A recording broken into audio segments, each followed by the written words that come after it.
শিশু কিশোর সহ আবার বৃদ্ধ বনিতা দল বেঁধে ছুটছে বিহার থেকে বিহারে, এক গ্রাম থেকে অন্য গ্রামে। সবার হাতে আছে মঙ্গল জল। আবার অনেকে শোভাযাত্রা সহকারে যাচ্ছেন ডোল কাসর সহ নানা বাদ্যযন্ত্র বাজিয়ে।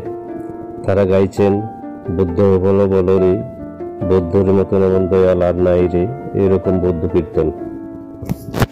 এভাবেই তারা অতি পবিত্র বুদ্ধমূর্তির শরীরে মঙ্গল জল ঢেলে স্নান করাচ্ছেন, যেটি বৌদ্ধদের বৌদ্ধ স্নান উৎসব নামে পরিচিত।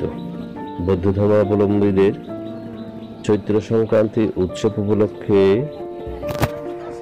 পল্লী ও বৌদ্ধ বিহারগুলোতে আয়োজন করা হয় বৌদ্ধ স্নানের।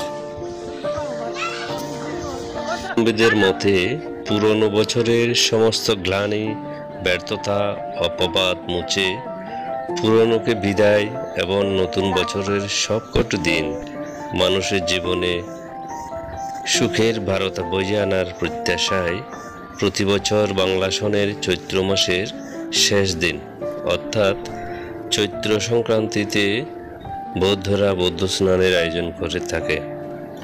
এই উৎসবকে ঘিরে প্রতিটি গ্রামে বিরাজ করে উৎসব মুখর পরিবেশ।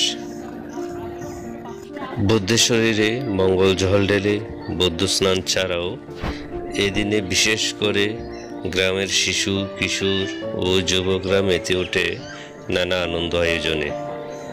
অনেকে একই রকমের পোশাক পরে শোভাযাত্রা সহকারে বের হয়, অনেকে ক্যাসেট প্লেয়ারে গান বাজিয়ে রং ছিটিয়ে নেচে গিয়ে উল্লাস করে, আবার অনেকে জিপ, মাইক্রোবাস, পিকআপে মাইক বেঁধে বাদ্যযন্ত্র বাজিয়ে বৌদ্ধ কীর্তন গাইতে গাইতে বিহার পরিদর্শন করে। বৌদ্ধ ধর্মাবলম্বীদের শত বছরের ঐতিহ্য এই বৌদ্ধ স্নান উৎসব।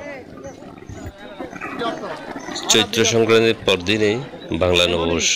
এই দুই মিলে বৌদ্ধ পল্লীগুলোতে বাসে আনন্দ উৎসব। বৌদ্ধ স্নানকে ঘিরে আগের দিন সন্ধ্যা থেকে প্রতিটি বৌদ্ধ বিহারে দৃষ্টিনন্দন আলোকসজ্জা করা হয়। চৈত্র সংক্রান্তির দিন গ্রামে গ্রামে দিনব্যাপী নানা আয়োজন থাকলেও সকালে বৌদ্ধ স্নানকে ঘিরে চলে অন্যরকম আনন্দ। বৌদ্ধ ধর্মাবলম্বীদের ধারণা, বৌদ্ধ স্নানের মাধ্যমে পুরনো বছরের সমস্ত গ্লানি, ব্যর্থতা, জরা, অপবাদ সহ সব অশুভ তৎপরতা দূর হয়ে যায়। বাংলা সনের চৈত্র মাসের শেষ দিনটি বৌদ্ধ ধর্মাবলম্বীরা চৈত্র সংক্রান্তি উৎসব হিসেবে পালন করে। এই উৎসবের অন্যতম বৌদ্ধ স্নান। প্রায় শতবর্ষ আগে থেকে এই অঞ্চলের বৌদ্ধ ধর্মাবলম্বীরা বৌদ্ধ স্নানের আয়োজন করে আসছে। ভোরে বৌদ্ধ স্নান বর্তমানে বৌদ্ধ ধর্মাবলম্বীদের কাছে আলাদা উৎসবের রূপ নিয়েছে। চৈত্র সংক্রান্তিতে সন্ধ্যায় প্রতিটি বৌদ্ধবিহারে আনুষ্ঠানিকভাবে মঙ্গল প্রদীপ ও ধূপ জ্বালিয়ে পুরনো বছরকে বিদায় জানানো হয়। এছাড়া সন্ধ্যায় সব বৌদ্ধবিহারে সমবেত প্রার্থনা অনুষ্ঠিত হয়।